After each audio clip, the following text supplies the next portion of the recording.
IHP Média, la chaîne qui vous édifie.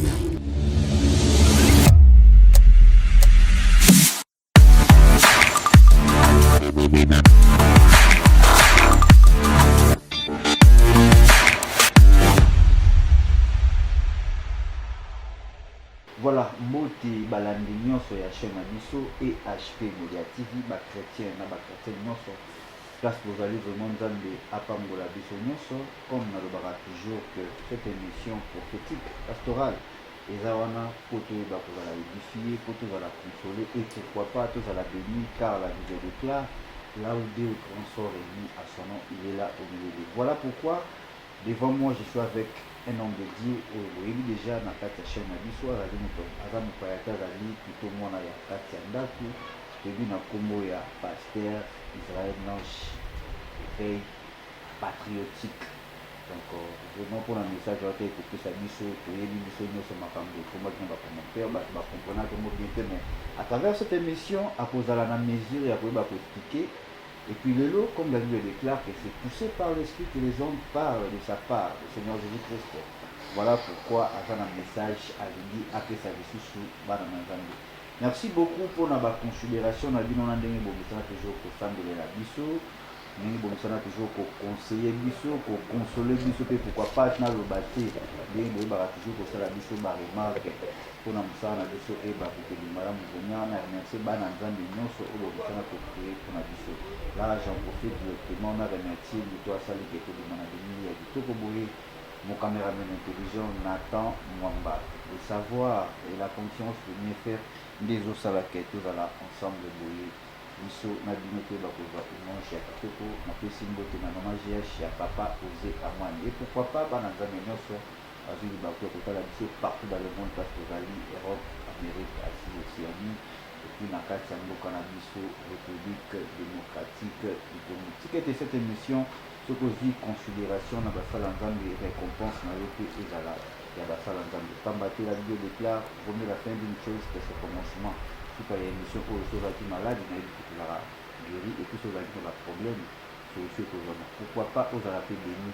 Merci beaucoup, je suis avec un serviteur de l'Éternel, un homme de Dieu, Nicolas Naïbite, Bote, mon frère papa. Bonne. Déjà santé. Oui, Nicolas, on s'en a bis grâce. Malgré Batak, mais Nicolas, on s'en a bis grâce. Merci beaucoup, Nazara Nessemomine, ceux qui nous ont ensemble, Naïbite, à Tabagazaki, na stress, pour le mois, parce qu'avec Yo, Chaudière, je ne sais pas, avant tout, qu'il y a une prière, ça deux personnes seulement. On appelle si Bananzambe son beauté parce que nous a suivi partout dans le monde. Même vous, les gens qui me suivent à la télé, nous appelle si Bananzambe partout. Et puis, nous avons fait parce que dans l'église, bon, je suis dans l'église, au Félina, Jésus et mon papa, la paix, bon, Félina, on a beaucoup de rambote, et puis, on a la parole révélée, l'église, on a un pasteur responsable, et puis, corps du Christ, on a un salanzambe, on a un mboka, on a un mboka, on a un soldat, la paix, bon, rambote. Voilà, merci, on a profité de ça. La Bible dit qu'il est le père des orphelins et le défenseur des veuves. Il a fait si l'opinion sur un problème à travers cette émission, il dit que la solution est aujourd'hui. Merci beaucoup notre bord à la biso. Quant à moi, j'en profite de dédier cette émission à la servante de Dieu, la grande dame, celle qu'on appelle Noéline Koka. Voilà. Merci beaucoup, mon frère Nzambe. Effectivement. Père de bonnes choses, tout ce qui est favorable entre tes mains. Attention sur la nabi so bazala fortement béni. Puissant Seigneur se met ma incompréhension na mito bato qui ne musika au nom de Jésus. Pesa biso une bonne compréhension. Couleur na yo mata pe nkembo na kombo na Yesu, j'ai ainsi prié. Amen. Amen, amen, amen, amen, amen. Merci beaucoup, fidèles téléspectateurs. Comme d'habitude, beaucoup de choses la disponibilité à Tanabino, comme bateau pays de la mine, au numéro de la nation, voilà, merci beaucoup, le pasteur Israël Nanche. Oui, papa. Invité, est-ce que tant le Baka Marambo, bien sûr, qu'il n'a pas un Zambie qui vous montre que ça l'a été au banc. Bon, merci. Qui vont monter les autres qui n'ont la télévision, ils ont esprit. ya nzambe ezotinda nga nalobasi ya mboka na biso epi mpo na vie ya bajeune kibomoto na molimo etambolaka prepre te eza na basentiment différent.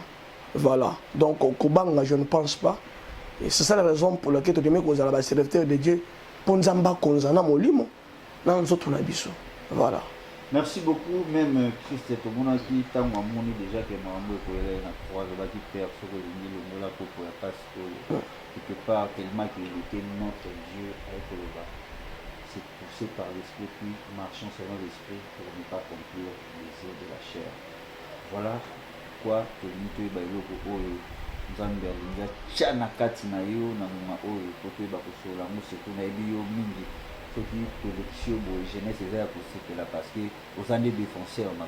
Merci. Merci. Nous cependant quand même un point où il y a Christ, parce que Christ n'a débit à refuser qui, mais n'a souka yo kondima. Parce que tant autant la Bible, il faut dans la révélation de l'écriture aux autres. Parce que lire les écritures de la Bible et connaître les écritures, c'est des choses différentes. Tu peux lire la Bible, mais on a la révélation te abakamodo tanga. Chaque phrase sur la Bible est accompagnée d'un esprit moko. Aussi longtemps on a inspiré un esprit on a été on comprend de l'autre côté. Christ a joué ça va pharisien on va dire qui va doter la Bible. Alors ça va vous êtes grandement dans l'erreur parce que vous connaissez ni les écritures ni la puissance de Dieu. Alors pour connaître la puissance de Dieu, il faut d'abord connaître les écritures. Les écritures c'est quoi? C'est la parole de Dieu. Parole de Dieu c'est le quoi ndoto. Oh c'est une interprétation.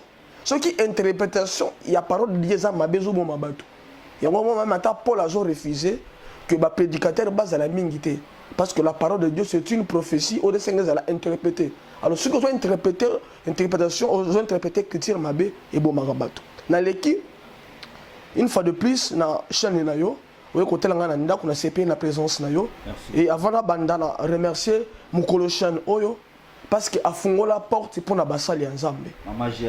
Merci na ebi kombote na pesi mbote bisika zolanda azala forte ma béni nzamba pesa longue vie pour la chaîne oyo. Merci pour le sacrifice bo salaka na héros d'un nombre oyo batami na simaka mira osala ke to mona na bosani pe voilà na pesi pe mbote parce que bo se déplacer juste pour peuple nzambe bazala un peu édifié. Merci pour la reconnaissance. Merci par rapport à émission to sala ki na yo naza menacé na bapel ba menace nazo sambela nazo senga bana nzambe nyoso bana nga partout le monde ba sambela po na ngai nzamba épargner ngai soki pe na kufi ba réussir pour ndenge ba promettre ngai liwa soki pe na kufi continuer tant musala et continuer parce que bi musala o nzamba bandi akoma la ngoti na suka na zui bapel ya menace papa nanga na zui bapel ya menace. Et na façon ba intimider nga mais na kozala intimider te na yele susu une fois de plus na caméra ko répondre bato bazo intimider nga ki na ko laisser te soki nzamba ko permettre na nzira na bango po bacha fait na vie nga j'accepte. Voilà, merci beaucoup avant na zonga na no place ya ba menace wana poto ko koma wana. Alors na benda yo elo moko tikolo ba wana que apôtre Paul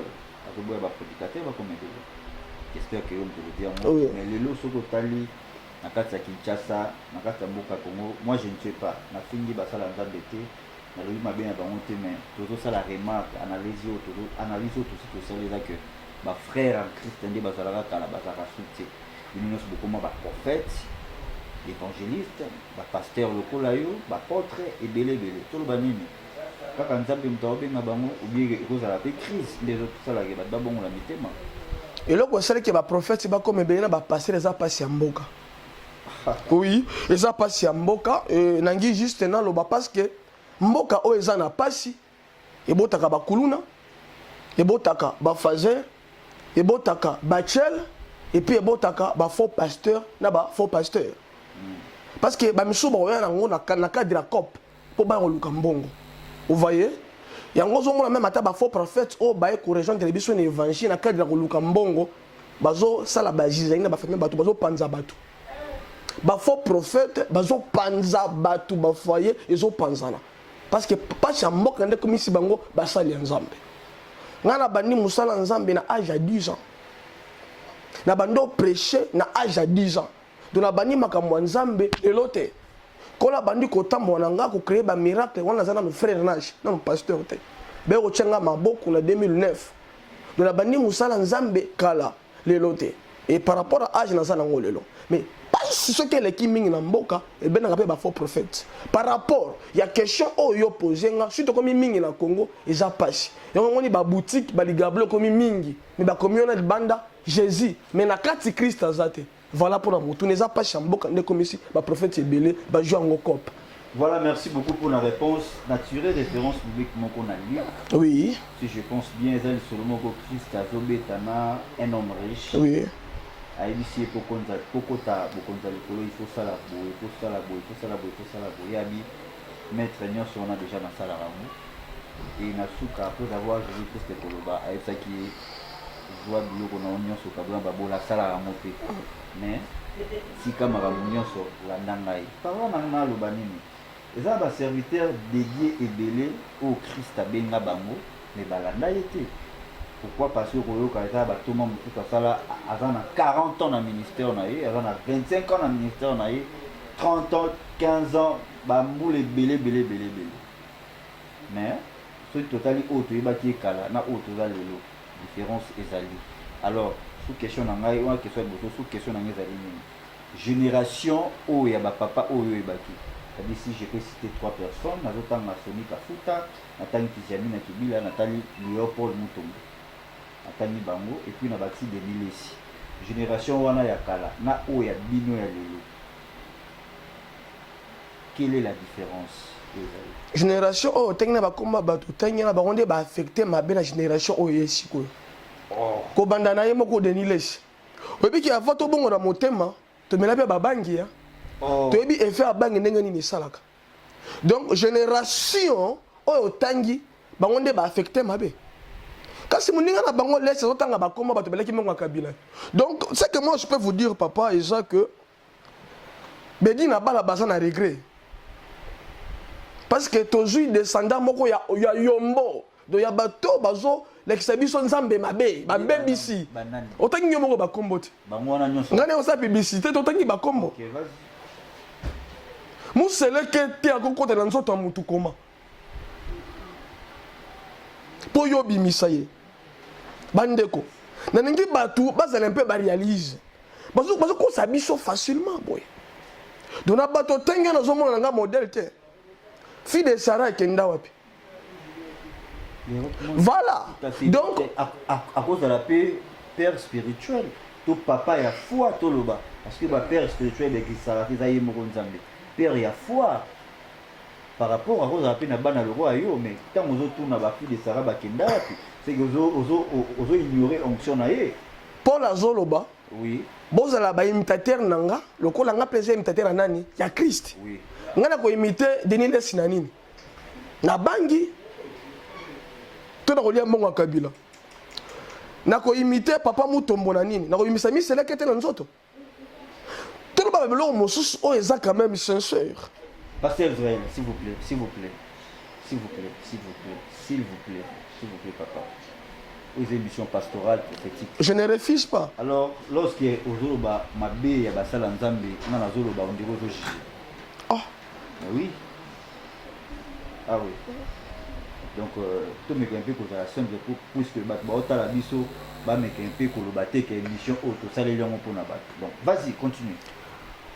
Ba question eza ya yo, ba réponse eza ya ngai. Merci beaucoup. Sur ce qui on ngi miti sel mabe siko pesa nga ba réponse on ngi na répondre. Parce que nga na zo répondre ba question. Na batu batongo ba kombo yo moko tangi na bile katse bongo modèle ça te. Ba banque pour na banque. Eza déjà na rolo ba injure. Et ça injure te. Parce que nulle part yo mona pe de nini ça donne la diamba. Toute vérité n'est pas bon à dire ici. Ba ba mutabela ka bangi atana mbebo. Vas-y mais maramno soloba ezo engagé karayo. Siko tikela ngata loba. Mutamela ka bangi ba ba atana mbebo. Nata mwamba. Maramno soloba ezo engagé. Mon Dieu. Intimidation bandi le sous. On a intimidé aussi. Na lobi boye. Mutu oyo amela ka bangi ba ba na mbebo. Oyoki? Mutu amela nana ngwa bosani kende kona amela ka bangi nana kisasa nana ngwa bosani. Si Marosa repentance à Salaki Keno, à Sela Kanzambe Mabe, Yasalaka à l'école la télévision, à Wake, à Sela Linzambe Mabe, à se repentir. Mouton se repentir, à bon, on a bandi la moté, ma bandi, qu'on soit enfermé, à Zongi frère. Il y a un frère, il y a un évêque général, ceux qui prophètent de la nation. À l'écart, il y a un frère qui m'a dit dans les passés. Au CELA qui m'a dit, zonga na frère, bah apprendre yo. Zame madame mon père, zonga kuna. Bah apprendre comment basser la rançon. Mais zongi ceux qui prophètent de la nation zongi. Donc bah comment battre yo moto tangi. Opposer nga question, bolimi si papa. Opposer nga question, juste à répondre à battre so tangi la moyen modalité.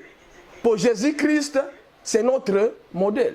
Dengue Paul Azolo bakebo za ba imitateur nanga lokola nga imitateur nani ya Christ. Muto tanga ba combo ya ba papa qui zamina kibila eza nani eza Deniles. Dengue ba no lia monga kabila bazo wana kana bazo tanga na bango. Na kati mon moni modèle te. Na moni modèle te voilà. Donc toi qui na OG changer le papa nanga. Yo pour la modèle non na ba nyonso na tangi na ba na tangi ti za nani. En tout cas na bonde la nzamba talisanga sur modèle la Congo ezana. Dans la génération on a nyonso ba papa on a pas beaucoup de frères oui. En tout cas na ebi moko abandolo ba retour à la parole. Mais yemoko longwa na ye. Azaki pe référence mais nakoki ko apprécier moké papa na biso Vacillom en tout cas papa on a ba félicitations ba dit ça nango ebele o bato ba aussi la nzambe ba aussi la nzambe na fidélité ba aussi la nzambe na ba sana bango ebele ba sana nzambe ba ebele o ba aussi la nzambe na fidélité na tantanus ba sana bango ebele. Voilà, merci beaucoup éveil patriotique le pasteur Israël Nanche. Merci beaucoup mais na limité na memalo chocho parce que na boy après émission batuba ba cha ba commentaire mabe pour na yo mais gloire à Dieu parce que nous avons un plateau boy, nous avons fait en considération de la salle ensemble. Et le mot est ma bise à la biso to sa émission que si na chaîne ici. Mais où est le lobby et bika. Non, je vois déjà ba menace. Voilà. Quand on va menace aux autres, est-ce que vous battez la nzoto tout? Olimba bo manzoto. L'équipe statique. Voilà. C'est que moi je peux vous dire déjà que tant on dit que c'est l'ensemble na vie faut di maniage. Tant on a vie, on dit que ça l'ensemble di maniage. Voilà. Voilà. Les lots, nous avons posé une question, ils sont liés au développement et puis à la délivrance en Boka Congo. Éveil patriotique. Nous avons mis dans les temps anciens, dans l'Exode, dans le 3e chapitre. Bible le Bible en Israël, il y a qui dans bango tellement baganga qui trop. Nous avons vu dans le 7e verset. Alors, j'ai vu la souffrance de mon peuple et j'ai entendu leurs cris. Alors, pour la souffrance, il y a beaucoup de Congolais à l'élite trop, Congolais à souffrir trop. Est-ce que Nzambe a sabimisi Moïse dans la génération Nabino, to Moïse a Zalaki déjà dans la génération dans les temps anciens? Voilà, répondez. Merci. Pour Mboka évoluer. Il faut tout l'ongola, le président Pharaon. Parce que président Pharaon, à Kangaraba Israël, na vie va évoluer te base la baumba. Or, si quand on a un peu aussi ça idée na mai. Monde physique autozomona, eza conduit dans monde invisible. Na bandeli. Monde visible autozomona, eza conduit dans monde invisible. Ce qui va conduire bazo kambabino, wakambabino na deux sens, sur le plan physique et puis sur le plan spirituel. Ce qui va conduire à mabe, va faire souffrir bino. Nana obenga bango ba président Pharaon.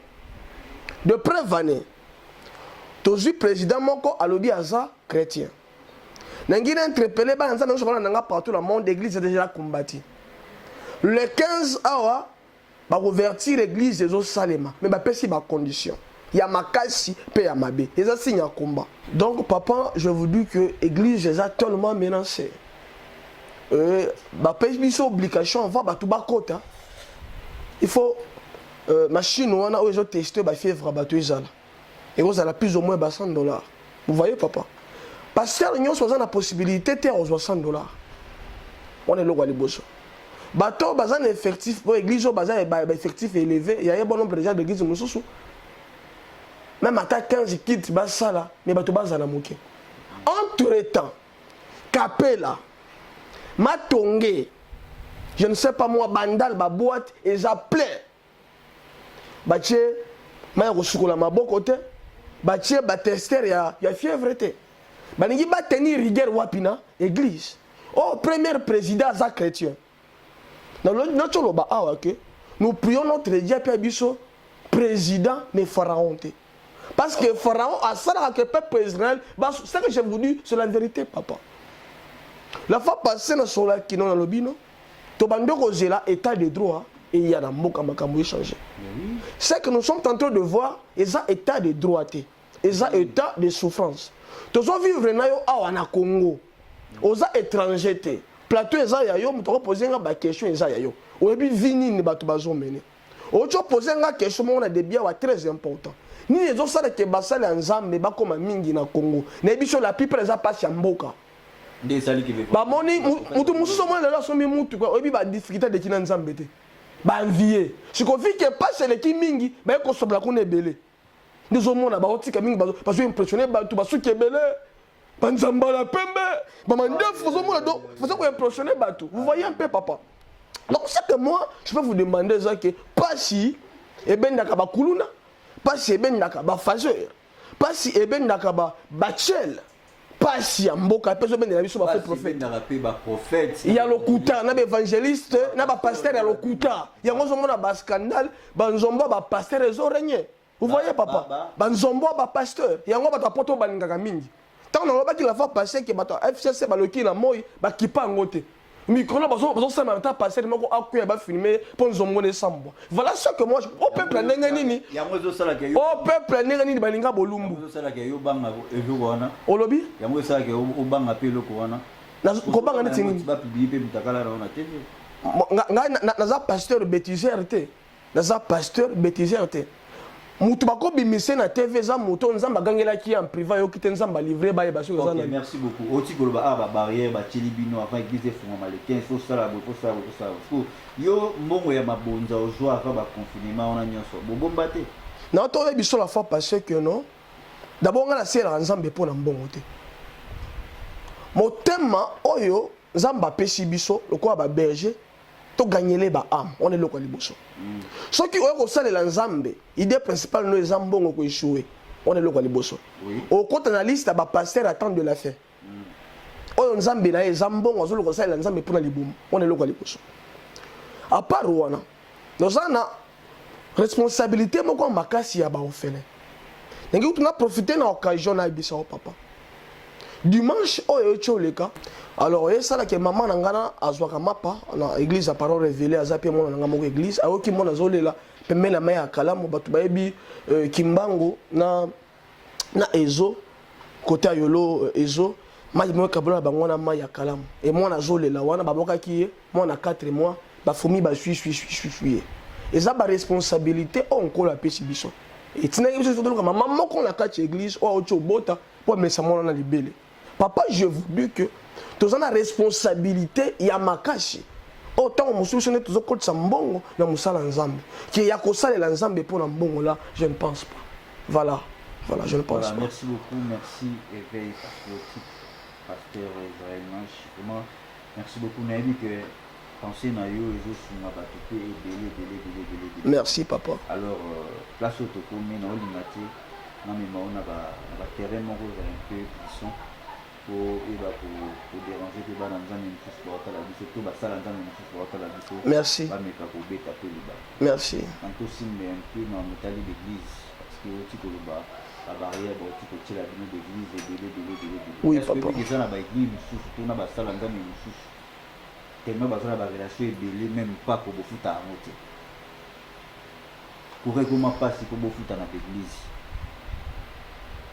Oui, c'est comme un père spirituel, il y a on a le père, il y a foi, papa, il y a foi, le père spirituel. Donc, comme un père, il y a foi, tant que il y a directeur, il y a sénateur, il y a quelconque, il y a bien national. Tout donc, il est plus loin, au monde, on a une coopération, comme un père l'église, c'est-à-dire, moi, c'est là, il y a aussi une sarayem qui est, pour qu'à ta courante. Nous sommes des habits, mais lorsque vous avez la barrière, vous avez la contenu, on a été, oui, ça, la nous faveur. Non, papa, pour la maman, tali barrière dans le biboye. Rigueur, bah, mon les bateaux va respecter confinement. Oh, ils ont l'église. Bah, ça, ils marche. Bah, défiler, ça, les mia bateaux, bah, vraiment confiné dans l'église, sur les accords d'église. to respecter. Comme il t'a pas fait l'église, bah loin yé belé. J'ai compris directement ils a combat. Mboka na biso zo kama mingi na ba chef mingi baza ba oketiste c'est pour cela on combattre mingi église. Na batan avant quand ba église ba tolo bangi makile les leki, ba église pas leki. Cette fois-ci ba comprendre rôle ya église. Même ata bana ngala zo na nzela, eza rôle ya église ité penza. Eza rôle ya l'état. Donc on appelle avancement mboka, eza pe na basali nzambe ndeto zo bana ona. T'as d'abord chrétien, deuxièmement le quoi congolais. Vous voyez papa.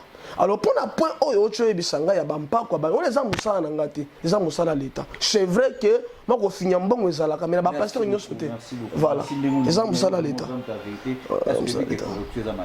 oui les a mabé ba ba sala kango batiki eza et même mbongo vasema côté ni voilà merci beaucoup nana zo ngana mutie na terrain auto aussi une émission les cas qui la fois passée là dérangeait qui ba ne ko belé ba beta ki mabaku ma mbitali bilili ya kokende ke osungi bandeko bakei bazwi bilili balakisi yango na etando ike oyo tobengaka télévision balakisi yango yo otelemelaki makambo wana ezalaki na ndeko mosusu le prophète bishima otaye mpe korépondre yo nayebi te natiela oyo image ou bien nga naloba non pour moi c'était sur chilenga image voilà merci beaucoup nazongi na régie Montréal Nata Mwamba. Le savoir et la confiance de bien faire, tu l'as dit so, il est on a 2 secondes, pour que bakaka, tu l'as eu pour tala, au vu en mot, examiner en mot, au qui m'a rempli, au bon pour répondre aux choses. Merci. Donc, dans une régie, Nathan Mombaté, la vie, il mange, on est bon, donc, suivez. Israël, qui était des bénisses l'homme de Dieu, tu sais, tu as encore des Christiens, il y a le beau constant dans l'école, on va dire que les gens vont les donc, ceux qui le beau, ils ont maladie, donc, tu dois construire encore à Christ. Donc, pasteur, prophète, apôtre, évangéliste, qui est des bénisses l'homme de Dieu, et la maison de Bassal Babam, que donc il faut que tu aies les bénis pour me sentir évoluer. Ça va pas me encore abondamment l'homme de Dieu. Vraiment, n'a pas le lobby. Ma quand pasteur Israël lobby, tout ça, là, on le pourquoi. N'est-ce pas pasteur Israël, on va pas papa en hein? Pasteur Israël, on a ça là, pourquoi, avec ça, image, on a un HP Média, on a un peu de pourquoi, parce que les aventuriers, et bien, dans Manzambi. Avec beaucoup de rapports. Quels sont les rapports? Au moment où tu sais, il y a aussi ma maman, ok? Pesa mbongo na kita borfelin. Pesa mudo singa borfelin, mais azumbongo wana akosa na ambiance na ye. Omoni, papa ba biosko et kimisi crise ya confiance abatu. To sango pona ba mona biso ngana sara mso ba ebité kotiki. Ya mosko moni kimisi crise ya confiance. Eza li sumuté. Ko sali sa ne to na caméra boy. Ya li sumuté l'homme de Dieu. Donc ya pona ko confiance. Omoni par rapport au mambo comme ça une crédibilité. To sa be fa poto bongisa mambo belé. Mais ils avaient péché, tu sais que la télévision, sur nous, les sous-moutés. La télévision, les sous-moutés. Ils avaient le domaine d'évangélisation.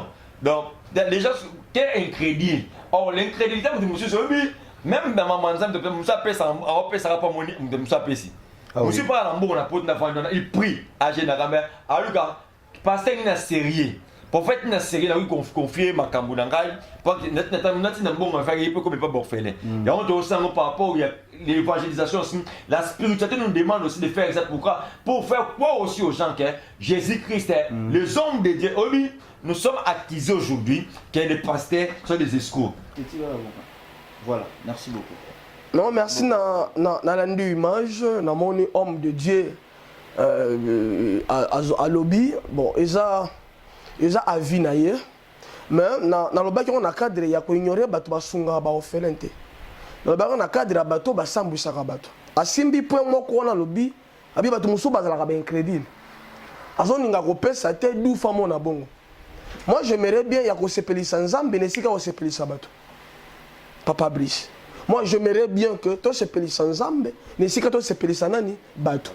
Parce que homme de Dieu oh a tu répondre nga azana maman azana papa bazape bande konaye bana o azo sunga wana bazape bande konaye ya prophète bana wa sunga wana lesa bazape bande konaye mukoloni ni peut komona image ya mama prophète mukoloni peut komona image olobi ke ba ocho kabele mbongo na bi mukoloni peut komona pe image prophète alors que maman na mbongo abengi caméra asala ngope parce que bana pe baza bande konaye amona pe to moni mama na bango prophète ça qui au kabelé mon maman la bango bela ki to maman bango za iloko rolia prophète ça qui filmé papa nga kutu maman le bela ba ofele ce qui moyen zalaki je ne peux pas passer ici na télé pour la senga aide. Et là qu'on est réveillé que na oboko la ba les zapona moyen zate. Ce qui est senga image. Bandeko bazo benga mingi, ba benga mingi appelle vidéo, ba moni bango. Et ça na moyen mosusu ko ko sala pe po au moins banani ba on fait le monde essaie évoluer. Tant appelle ça numéro les en compte ya WhatsApp. WhatsApp ba ça appelle vidéo, les raison valable te au mosa nzamba pesi. Et ils ont permettre et puis ba vidéo ezali. Ce que ça na on nza monsieur rappelle sur vision. Nzamba aussi même tema ba to pas soutenir besoin to obeti li soloté. Nzambe. Donc ce qui nzamba bandi et loko azala ba moyen ko soutenir loko oyo ya senini apesi yo. Ko sunga mutu po sa boucher na vie ezama be papa. L'homme de Dieu oyo alobi azana famille, azana bandi ko sunga pe na vie babela. Amema caméra te poani. Eza façon ko humilier bato baza faible. Ko luka ba bes bato ba lo ba kakabaka. Là ce n'est pas bon. Donc ça que moi je peux demander à l'homme de Dieu mais comment so pas ta image parce que maman na ya zo bela ko tia akoka bele mbongo pas pêcher mbongo non. Na ningi to ça la différence entre bana na biso ya ndaku na bana to sanini. To so na balabala. Oh ningi ye prophète on ba filmer moi na ye pour zo bela ba pêcher mbongo oninga te. Oyo ningi ba sala na bana na yo te. Ko sala ngopela bana moto mususu te. Vous voyez un peu papa, et ça bilo quoi encourager te. Moi j'encourage l'homme de Dieu tant oiseau qui ne coupe ça c'est bien. Mais ma belle comme wapi. Tant on joue à check caméra parce que baza nenga moi ko la bande ko la différence c'est ça. Mais ceux qui m'ont ça dans maman moi je regrette fort. Voilà, merci beaucoup pasteur Israël Nash, évêque patriotique. Merci beaucoup. Nanga lobelo moko ndikote ko lobalobi peut-être ils en cadre évangélisation. Tant on veut évangéliser awa aux ana média na télé. Alors ils en battu mususu pour na kola ndenge bakabaka pour mutu ba la takenga. Mon Dieu. C'est-à-dire il faut au la que non ils en battu balo souffrir ceux qui okoki ko aider bango. L'évangéliste Enoch Babinga lorsqu'azolo bake Fox ya Tabita izalaki na koyeba kosunga. Oui, oui. C'est-à-dire na koyeba kopesa nde esala kabati. Alors bien. Alors na cadre d'évangélisation, est-ce que mon été okoki ko kende osala le mot pour orgueil? Oui, na zone pe za na batu mususu ba komisa ngoko parce qu'il y a aussi des pasteurs, des prophètes. Oh le so ba so mimi tuka ba mapangu ba voiture belé ils apprennent ba mbongo ya ba orphelin. Papa Brice. Oui. Papa Brice, modèle na biso eza Christ. Et ça na mutu moko te na vie asala la biso bola mokoleka Christ. Christ abetaka lisolo te na bola mo asala la biso. Biso nde batu Christ asala ka bola mo to komaka biloba lo ba kopesa ba témoignage na bola mo Christ asala li biso. Vous voyez un peu papa. Christ atombola ka mutu apamboli yo. Mais yo ndo ko beta lisolo ya mutu asala nini atomboli yo. Omoni papa na ngai. Bon, on te pose question moko très important. Ba prophète à Mikolo yo, ba epela évangélisation à Mikolo yo. Donc Mikolo non. Bon, na lo ba même atape ndengo wana. Mais nzete nyonso ba ba kango na mbuma nango. Soki onyo kabela moto che caméra, on est comme façon ni sous évangélisation wana. Est-ce que na famille à prophète, ba paye bazate. Ba tonyo so ba bongo la mitema. Si ko prophète ya ibisangai. Na famille ne combien de personnes ba bongo le motema. Si ma nenga mona nenga pesa ba combien de personnes ba bongo le motema. Et ça dans sens te. Tango do sale la mutu bolamo hein. Tango sale la mutu bolamo koninga te le boko mobile sala ni eyeba. Mais dans cadre d'évangélisation quoi. Cadre d'évangélisation ça n'est toujours les kaboye. Repentez-vous quand le royaume des cieux est proche mutu bongo la nini motema. Soki mutu comme il repenti a oya en église. Na cadre église ne mutu ko net ba ofele to boko la. Bazo zo ba enfermer, c'est ma pe bazo zo ba encadrement. Au moins papa, on a qui même si on comme des évangélistes, on a qui koulou yatik. On va no kabate, on apprendre comment basa la nini, baka. Mais na média et c'est la ratamo quoi mon cousin ça bato que Jésus t'aime. Change ta vie, change ta position. Comme que tu vis encore sur le moment de te décider après la mort où te sera impossible pour se convertir. On a pas bien une évangélisation dans la motema. Mais il y a comme ça la publicité, il y a comme ça les bateaux les évangélisations. On les a humilité dans l'orgueil. Donc comme ça moussa moussa la position faiblesse. On appelle cet exemple l'homme de Dieu on a zolo babongo. Bato oya sunga na famille pas sunga pe bande kolela kati ya famille. Poni na tchaka caméra te. Ce qui est ça na bato balingi ba sunga yo.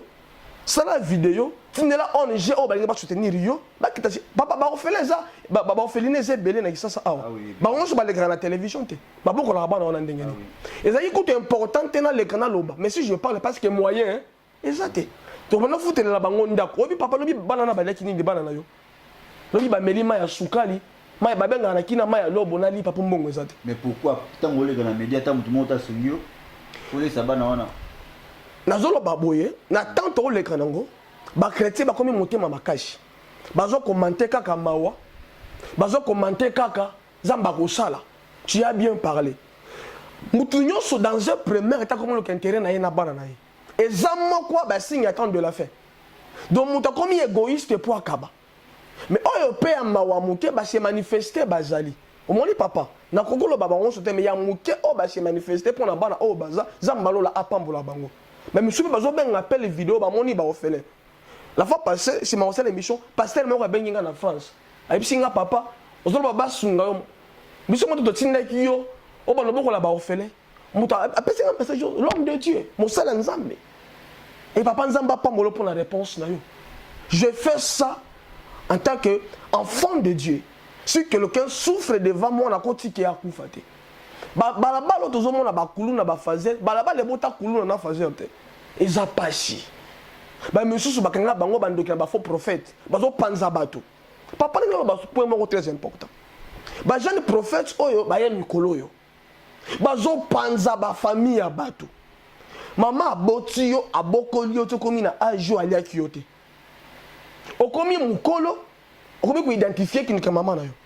Na chaque famille, ezana Moïse o nzamba tombolaka po abenda bande konne ba longola nini na pasi. Na chaque famille, ezana Joseph. Ezana église moko ba memela bicho ezana limité et yana ba lien familial. Oui. Donc avant o sunga mutu foye ba état d'âme. Non obendo te yo mo donc nazolo ba papa. Voilà loba. Ezana kana limité. Soki mutu yana ndako na yo apasoli ver faut détecter esprit ni wana. Ce qui n'a dit comment sunga famille comme esprit à servitude. Bakaboli ba famille ya batu, bakaboli ba famille ya batu. Si ko ba faux prophète ba zwa ba agirement ona ya opanzaka batu. Bana mingi ba se retrouver na balabala les pour na passe mboka mais la plupart ils a ba faux prophétie. Ba prophétesse na ba faux prophète. Parce que batu ba ça la différence était. Mutako za na deux à prophétie mais za prophète était. Si qu'on a mis quoi formation eza muke. Ba komba ju musala nzambe cop. Ba kimi pa chamboka na évangile. Donc zomo na scandale les autres salles donc ba pandi ba famille ya bato. Maman, papa, chaque famille eza na bénédiction nzambacha. Papa oya botio, papa ko boko la mona ezali panangu bate. Maman ko kita boki mona ya 4 toto joyeux. Aboki ko kita boki biso to jouer en église. Mais maman boko liyo, ba musukutu papa na ya teki lupango, ake poto, atinde la bango le côté. L'ingratitude c'est une maternité de la malédiction. Pour prophète Salobaki, prophète Salobaki.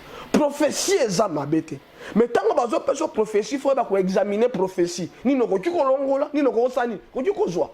Vu que ba faux prophète o batika mandefu mingi, ba na mingi ba nzambala, ba yebi faiblesse na yo, ba panzi yo na mama na yo. Et mingi kutu bazo bakanga ba papa na bango bandoki, si bakanga ndoki abeti papa na ye. Aujourd'hui tu es en train de souffrir. Tu souffres aujourd'hui pour ma belle sera ba parents na yo. Bolumwa papa za lipango li pour na maman, mais malédiction pour na bana. Ezana ba parents mingi kutu basala ba inceste. Bana mingi basala ba inceste na ba parents na bango benda lelo malédiction. Papa na yo akozala ndoki, Christ azaona pour kindoki eza musunité, kindoki eza esprit. Ba faux prophète ba na fait évangile au kabola ba famille abato. Pour nini pas chamboka. Do ba kuluna, to ba fazer belozo mona libanda awa, ezala liboso pas chamboka mi bale banani, ba faux prophète. Bazo panza bato. Mais dans le ba ngonyo so baza faute. Il y a vrai bazali. Mais baza muke mais bazo panza bato. Voilà papa. Merci beaucoup éveil patriotique. Maman Lolomi et Yokani. Alors question na otu na yo, vous en avez soka simple ou bisope, vous en avez simple. Hein? Vraiment il faut ça la biso bien. Et makasi quel est l'objectif principal ya message na bino? Est-ce que beauté yaka po bongola batumité mato beauté yaka pona ba bénédiction ba pamboma parce que maté lelo repentance et comme rare pasteur rare comme ça nzamba beauté ba botika masumu botika mabe eza vraiment mingi nzamba ko pambola bobo ese exactement avec au sentible donc voilà maloba mboka wayo côté ya bato bokonzali kolo eza mabete côté ba de prospérité za mabete. Nzamba sali lo la pona ye mabele pona bana bato. Donc tu ne peux pas passer dans la vie comme ça au régner. Donc tant il faut régner au boukolia. Au moni papa. Donc sur côté mon prospérité za mabete. Parce que pauvreté bébé dans le sous mon vie à mutu. Au moni mutu mususu ayibate abanga apenza mbelo kwa Job mais pas chez comme la vie. C'est que Job a été repentant ça mabele ni la salade. Prospérité est très important dans la vie à bateau. Prospérité. Donc si bateau mon prospérité ça mabete. Tango Pierre a joie et pas Christ. Habite au tiki nyonso to landi yo poto zwanini. Que grâce à la réponse que c'est qui bosso lo laté. Ah wana sabi ah wana se au zwanini au centuple. Au zambongo vie au zalabi ah wana se. Après si mango ah wana se wapi na lola. Vous voyez papa. Donc si bateau mon prospérité ça mabete. Manquement la prospérité nous tous on a ba kuluna ah wana kini. Tous on a ba fazer manquement ni de prospérité. La Bible dit chercher premièrement les royaumes des cieux. Quand ça journée doté à maté. Oui. Doté marabout, doté arabe au pambola maboui. C'est ça mon papa toté yaka bato bokonza lekolo. Yo sauté alors les autres. Non papa les autres je suis convaincu. Sauf ba oyo ba continuer mon sala nzambe pona okima passe moka. Mais ba oh baza ba élu de Dieu, ba te yaka repentance. Wana ko to raté. Change ta position, change ta situation. Toté à Kango bato. Mais tout le monde s'en a pété, bato, on peut pas pour ça base à la béni. Parce que quand on dit mais la yesu na vie, c'est synonyme à pas cité. Zone dit mais la yesu na vie faut souffrir non. Et ça faut conception la vie. Mon papa, toté à kapé bokonza likolo. Mais ba faux prophète so ba kimi pas chamboka. O ba tika mingi mande fo belé, o ba ko rejoindre biso l'évangile. O ba ta mingi banzambala. Voilà. Ba ngonde sikoyo, ba ina ba maté mingi la prospérité parce que pour ça nini repentance. Amen. Voilà. Voilà. Peut-être repentance mais prospérité c'est important dans la vie à battre. De prévenir, na aussi nga battu sur la bonne volonté, ba sunga ba orphelin, tout ça na bango église. Voilà. Merci beaucoup na otikela yo temps oyo ba ko sala appel on a bandeko nyonso balingi ba livre na bango lokola Tabita Fox na Eva qui a coupé ça ko ba ko aider batu. Réveil patriotique. Alors, on a une question simple à propos de la vie à Basala Nzambe. Oui. Toujours remarqué par rapport à temps où éviter ce qui est au bala, mais sur balité, sur balinante, il faut déranger, biso pété. Elle est camboté. Voilà. Camboté. Bino Basala Nzambe à génération Oyo. Voilà pourquoi on a début, on a une différence. Oui. Il y a le bosso boni au balate. Deuxièmement, on a bien si. Ah, papa Brice. Badiakre, basi bayara bazonga. Si on a été sur de la rani niveau bala. Or, parmi Bamibeko, un homme de Dieu, l'épaule azolo, il faut se marier dans le Seigneur. Oui. On a binomé, moi c'est païen, moi c'est païen, mais yoza mon salanzami. Alors, na lobi te cause la yo, mais au coupi peut se retrouver parmi les bapos on a lobi luana. Tam so bala mana éviter point de vue na yokolo de la nini okolo ba nini pour na basala nzambe bazo se retrouver na kata situation. Voilà. Papa Brice nga pe na balité. Merci beaucoup. Nga pe na zo tula nanu nga pe na za célibataire. Alors prends mes années papa Brice. Ce qui na vie aux yeux mobile ya mabe to aux yeux moi si ya mabe l'équipe passe malade d'alino. Na vie faut ba ko sala choix. Vaut mieux seul que mal accompagné. Samson avec na longue vie. Suite, il y a mauvais choix. Ils sont là, Salomon est bête dans mes continents parce que moi, ça c'est que vie à Salomon et à la dans vie il y a Samson et à la courte. Donc, ce que je moi, si à ma bête, tant que ça, un zambo, bazo publié, bango bolumbu, baza ba marié babala. Tant on sous cause, na bango za bas, na bango ba béni, c'est bango libanda. Ce qui na vie aux yeux mobile, il y a ma bête, tout moi, ça ma bête, l'équipe passe maladie, il y a nous. On va bela carrière baby nini salaka. Non, réseau et le sala d'abord on a ils a retourné. On est là liboso.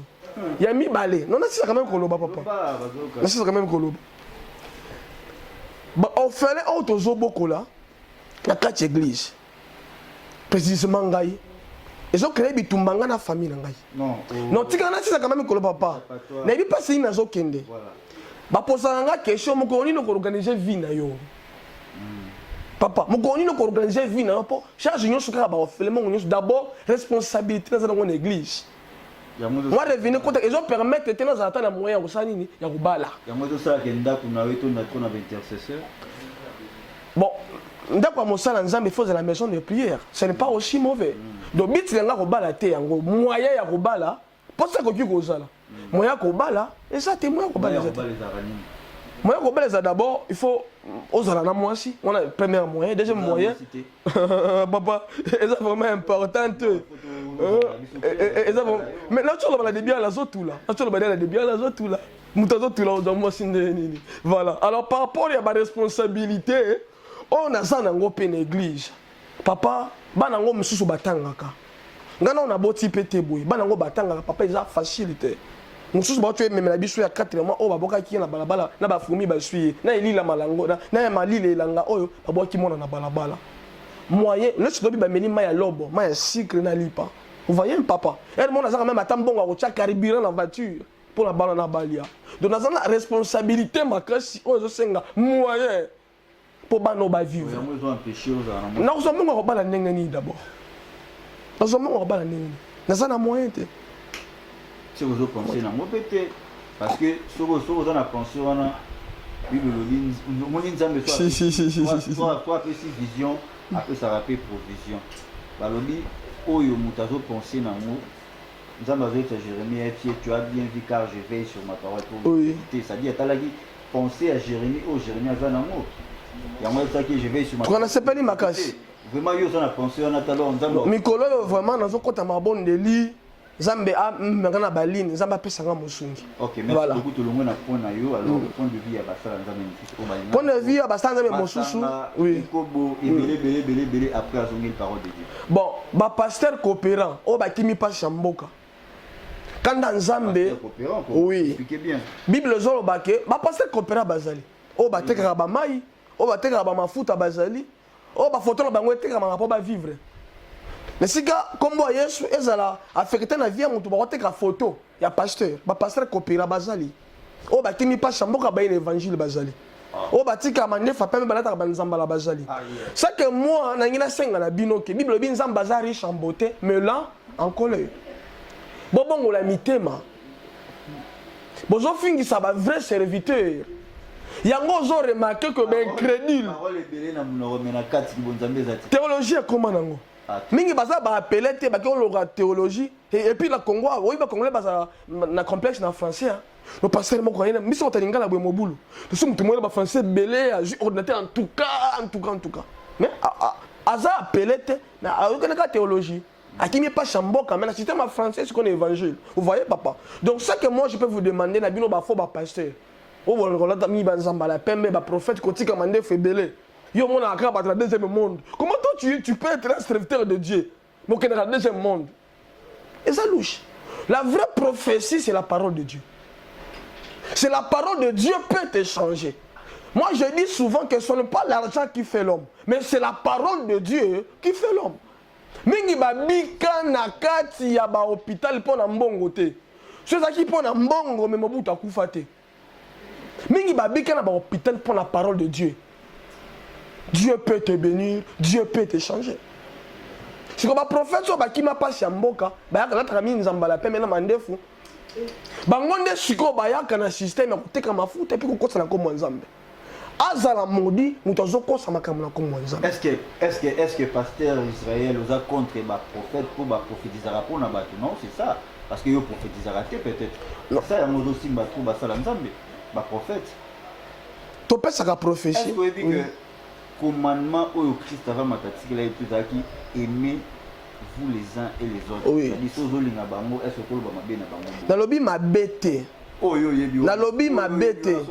Non au cité alors pourquoi pas au kokobela yeso de kolukai. Basala ba orgueil baninga te. C'est vrai. Basala ba orgueil baninga te. Au reprocher en face. Moko bakanga ki na Brazzaville. Akotaki prison ba ototika ye. Na komela ye pena ba boyi ka na kota. Ba yebi bakanga ki na Brazzaville, asikoki mo sabato mbongo na Brazzaville. Non taka kombote ba yebi. Oui. Bakanga ki na Brazzaville.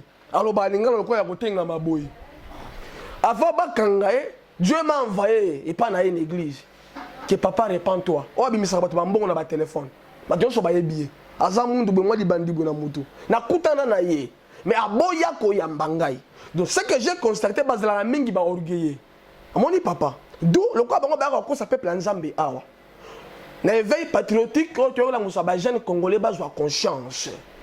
Et que ba faux prophète ba koti bazo panza ba famille ya bato ba orphelin to ba fazer tozo boko la mingi za ba faux prophétie ba pesa ba para mingi baza rejeter na ba bala za suite et ba faux prophétie ba pesa nengi na lancer appel le sous pour na ba orphelin oh tozo boko la église mama baza bana na yo un jour ba no pe ba komaka ba orphelin yo moto to c'est l'état d'âme je ne sais pas moi mais ce que moi je peux vous dire que bana auto boko la oza mama na bango oza papa na bango bato zanga ya kolia na misu batanga la classe moi ezate na osenga assistance na yo na ningi nzamba toucher yo na petit rien oyo kotinda ne sika o commenter mingi na ma prédication ça sera mieux au ça la geste papa biso to beloko moko très important awake amour du prochain et contact et na zo senga amour na yo na bana oyo ba créer to otinda mingi moto mais boningo eza muke ba musulman ba botola biso amour ba musulman azana posa ye beta dame na hôtel azo aider directement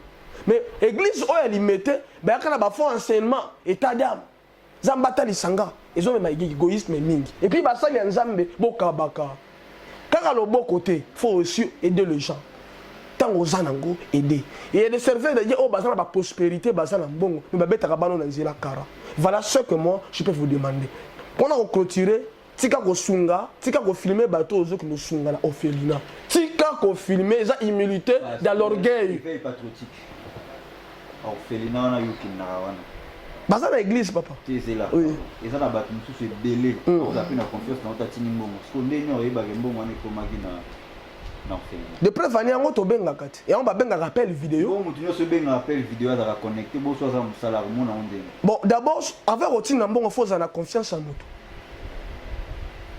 imaginez donc moi je peux passer ici pendant kosa bato na komi na âge na mbongo moto moko te terrain oyo ezosimba ezotouche un peu bato ebele na ozwa déjà ba menace atanga na kufi lelo mosala nzambe continue elekaki la fois passée est ce que basi babeta ofilme olobaki nazo intimide yo mais bon nana poso yebisa ngai makambo nyonso olobi awa ezoengagera yo etali na ata mwamba te Montréal etali bato nyonso ya chaîne na biso EHP Media te etali mpe nga te bongo biso tozala na biso calme tokotire biso makambo nazoloba ezoengage ngai mais intérêt général na yo mpe na kati mais ezoengage ngai nalingi bajeune bazwa conscience bati komanipule biso na bapoliticien zododo bangi bajeune baopense esusu vite komela bawhiski ememo na esika te ça sera mieux to raisonner ensemble to penser na osenga na bakongolais nyonso balibanda mboka na ba oyo baza awa toluka jour moko même tokele même attaque groupe moko ya whatsapp ya obondela mpo na mboka il y a une forte combat na mboka na biso toza conduit na bapoliticien magicien oyo bazo maltraiter église oyo bazo combattre église nazo senga soutien ya mabondeli mpona baorphelin oyo baza na église oyo baza na batata te baza na bamama te mais miso bazalaki abandonné mpona bafaux prophète mais miso bazalaki abandonné na baparent mais miso bazalaki abandonné mpona pasi ya mboka naosenga yo moto olanda nga partout le monde ke bosoutenir biso na bapriere makambo nazoloba awa ezo engage chaîne te ezo engage bajournaliste te mpo bazobanga ezo engage nga moko tazobanga te donc voilà merci beaucoup fidèle téléspectateur aza na question moko na otikela yo natelemanga natuna yo répondre posali prière merci beaucoup à vous tous de nous avoir suivis partout où vous êtes Europe, Amérique, Asie, Océanie pourquoi pas na kati ya mboka na biso République démocratique du Congo. Vraiment merci beaucoup. Quant à moi je salue maman Jackie Maline Bangote Dele, merci pour ma contribution na yo na ba prière et tout physiquement pourquoi pas na ba conseil na yo na pesi maman Isabelle Bangote Dele et sans oublier na bosana na souhaiter déjà joyeux anniversaire na Bibi Kumbi la grande dame donc Bangote Dele parce que anniversaire na Lubumbashi anniversaire na déjà joyeux anniversaire Rumela Yebela Petimbela donc profite-toi aux âmes colonnaires vraiment merci beaucoup et puis na sanité maman Francisca Mpoka maman na Jaël Mpoka maman na Yansine Mpoka et pourquoi pas la servante de Dieu la grande dame Noélie. Donc merci beaucoup, je salue Montréal Nathan Mwamba les savoirs et la confiance de mieux faire et on est au sala tout le monde en a salut que mana yo tout la simple merci beaucoup. Éveil patriotique des pasteurs d'Israël. Merci beaucoup. Merci. Merci. bien makasi. Alors quant à moi, je vous dis bye et puis on se retrouve au prochain numéro. Bye bye. Nazoni ici, Osala Nzambe Eba Osambela pour Nabino. Alors question nanga soki ezali Nzambe oyo embaka na débit wana tango bande kosala ba prière bande koloba mabe ya ba prophète te, mabe ya ba pasteur te. Lelo oyo Nzambe asuni yo okomi naloba pe mutu moko boye bato bakomi ko applaudir. Est-ce que komi kotake baninga na kaka bo. Donc voilà. La caméra et puis on répond. Merci. Ba bombardenga ba kei. Nangina lo baboye. Nazo attaquer ba ninga na ngate. Po ba ninga o ba otango na droit chemin. Ya Christo abenga biso ba osala ba n'importe quoi te. Mais nazo lobela ba faux prophète o ba kimi pasi ba yene évangile ndé ba on na lobeli ba on na attaquer ba osarir kombo ya Jésus. Ba obe sa réputation ya ba vrai pasteur. Nangina bondela mais avant na bondela na opesa numéro nanga ya téléphone. Na boyi ba appel la menace, na boyi ba appel la menace, na za libre.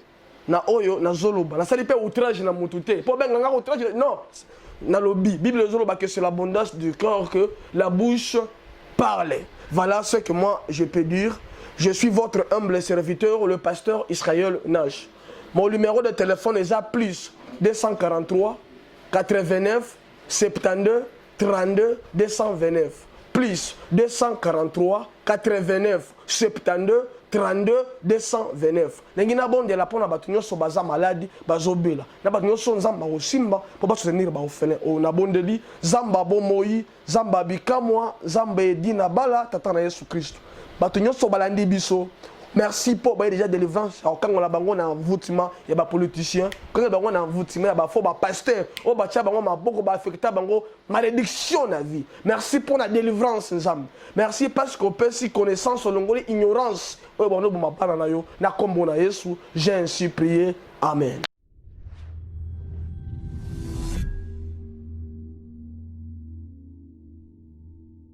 IHP Média, la chaîne qui vous édifie.